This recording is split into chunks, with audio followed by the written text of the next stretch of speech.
في مسلم من قال عقب أو دبر كل صلاة سبحان الله 33 الحمد لله 33 الله أكبر 33 ثم قال تمام 100 لا إله إلا الله وحده لا شريك له له الملك وله الحمد وهو على كل شيء قدير غفر الله له ذنوبه ولو كانت كزبد البحر.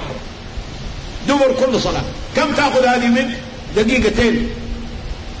اضبطها وعدها كما تعد الذهب. والله للوحدة هذه سبحان الله خير من الدنيا وما عليها.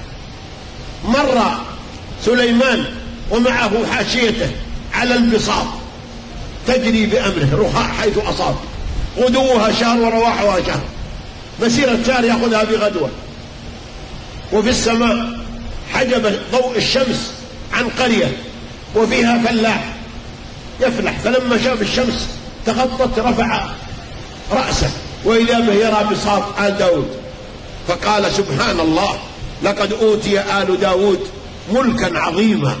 سمعه سليمان فنزل، أمر الريح تنزل. قال له ماذا قلت؟